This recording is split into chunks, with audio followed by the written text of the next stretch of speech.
12.71% হারে 2 বছরের চক্রবৃদ্ধি সুদ 500 টাকা হলে একই সময়ে ও একই সুদের হারে সরল সুদ কত? ঠিক আছে, 12.12% মানে 25/2%, পার্সেন্টকে ভাঙলে 100 দিয়ে নিচে গুণ হয়ে যাবে। তাহলে 4×100 মানে 1/8, অর্থাৎ 8 টাকা জমা দিলে 9 টাকা পাবে, 2 বছর মানে 2 স্কয়ার। তাহলে এদিকে হয়ে গেল তোমার 64, এদিকে হয়ে গেল 81। ঠিক আছে, তাহলে এটা আসল, এটা সুদ আসল। তাহলে সুদটা কত? 17। তাহলে 17 টাকা সুদটা এখানে বলে দিয়েছে কোশ্চেনে 510 টাকা।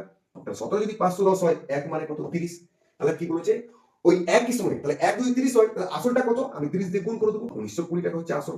তাহলে এই আসলে একই সময়ে একই সুদের হারে সরল সুদ কত হবে? তাহলে 1920 টাকার কত পার্সেন্ট সরল সুদ? 12.12%।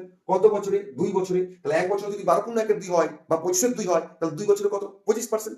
তাহলে 25% সরল সুদ, তার মানে 25/100। ব্যাস, এইটা তুমি ক্যালকুলেশন করলে তোমার সরল সুদটা পেয়ে যাবে, অর্থাৎ সরল সুদ হয়ে যাবে তোমার 480 টাকা।